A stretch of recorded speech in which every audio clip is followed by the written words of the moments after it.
Before the revolution, Cuba was much like other Latin American countries, meaning it was a banana republic controlled by the US. The dictator Batista seized power illegally in 1952 and failed to implement the reforms he rose to power on, and instead implemented brutal measures to keep control over the people. Terrible conditions for the Cuban people were widespread, and poverty and social polarization were very common, as well as high unemployment. The economy was dependent on the sugar industry, as that's what the American businesses had invested in, and there were high amounts of corruption. Cubans were heavily oppressed by the federal government, especially minorities and women. Batista took a drastic aggressive measures to maintain his regime, and this resulted in massive unpopularity among the Cuban people. Fidel Castro was but a wee lad at the time, but took notice of the massive exploitation and oppression under the Batista regime. So in 1953, him and his brother Raul led 160 soldiers to attack the barracks in Santiago de Cuba, and this was known as the 26th of July movement. They were easily thwarted and imprisoned. 2 years later, in 1955, they were exiled to Mexico, where they would meet their new best friend, Che Guevara. The newly radicalized Fidel Castro invaded Cuba again in 1958 with his brother Che Guevara and a group of other Cuban radicals, who then started a guerrilla war in the Sierra Maestra Mountains, which would leverage massive support from the poor farmers of the countryside. This would eventually depose Batista on January 1st, 1959, when Batista fled to the Dominican Republic. Castro then would start to implement changes which would benefit his main supporters, who were women, poor people, and minority groups in Cuba.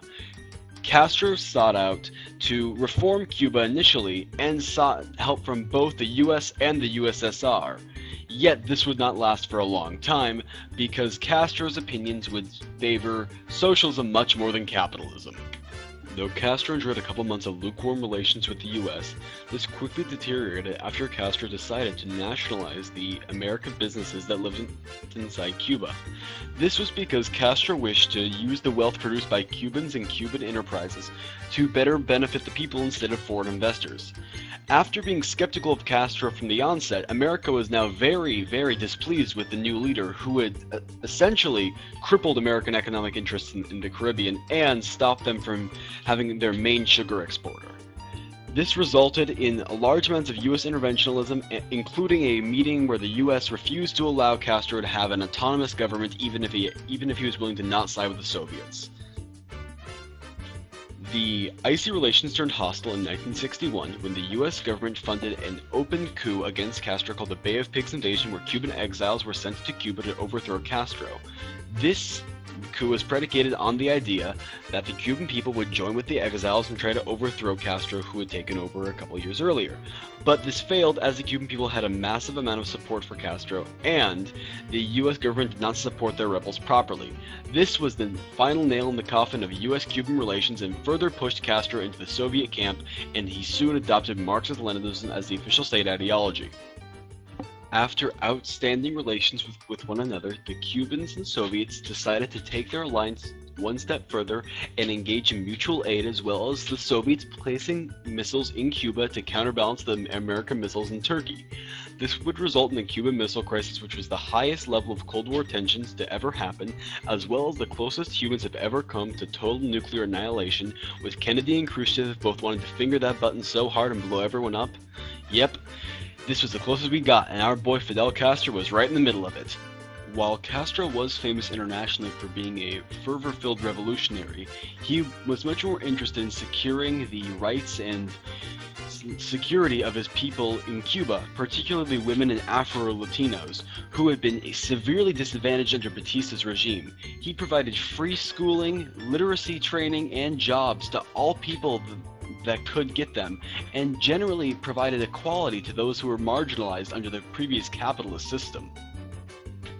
Women and Afro-Latinos were now allowed into fields that usually only men of Caucasian descent in Cuba could occupy, such as managers or public servants.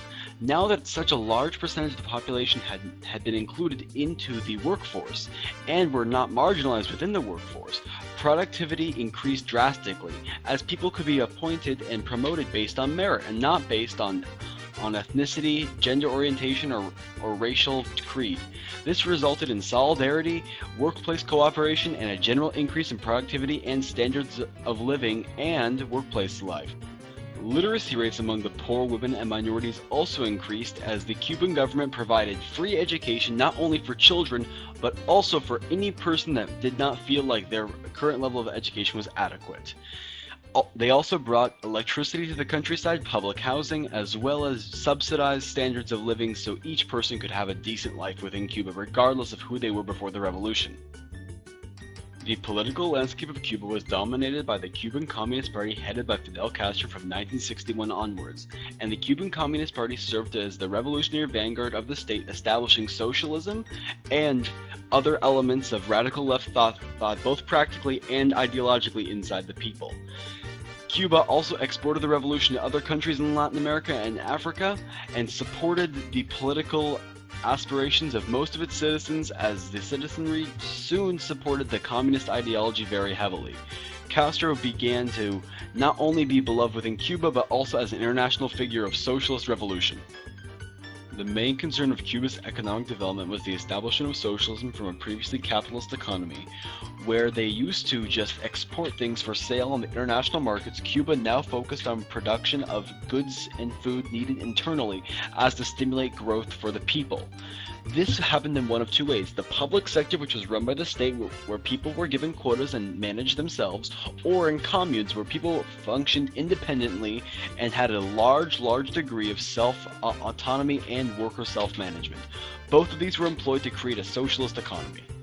But arguably, Cuba's most important economic development was the way they went away from using money as a way to facilitate growth and commerce within the economy. Instead of using money and paying people wages, Cuba focused more on the goods people needed to survive, and thus provided them directly through the state in exchange for their work in certain fields. Everyone then got what they needed and gave what they could in exchange. This allowed for people in Cuba to not have to worry about individual finance or personal gain, but instead focus on developing themselves within the economy as well as developing the economy. This built worker solidarity as well as a heightened sense of nationalism within Cuba. Cuba's main accomplishments were centered around the establishment of socialism and the improvement of the standard of living of its people. Hunger, illiteracy, and discrimination of any kind were abandoned in Cuba because of legislative action done by the Communist Party, and free housing, education, a guaranteed right to work, as well as public health care were all mainstays and still are within Cuba, as they are rights of every citizen within the country. These are all free, and thus a massive success in the eyes of the Cuban people, as these are not common in most of Latin America. Or to say it simply, Cuba's successes are its equality for all and its establishment of socialism in Latin America, which had never been done before. Cuba's main failings often emit from its political homogeny. The fact that the Communist Party controls most every political aspect in the country means dissent and free speech are often stifled, as this is seen as a threat to Cuba's national security because imperialists could find a way to infiltrate it. Also, there have been failings in that Cuba has often oppressed its people unintentionally or intentionally, as before 1979 homosexuals were seen as enemies of the state because it was viewed as bourgeois. Though this was corrected, initially this was a massive failure. Castro's vision of Cuba is a controversial one, but few can argue that Cuba is much better off under him than it was Batista, and that many of the progressions that Cuba has had are attributed directly to its socialist economy and way of doing things. Cuba is one of the few nations to maintain this and is very unique for that.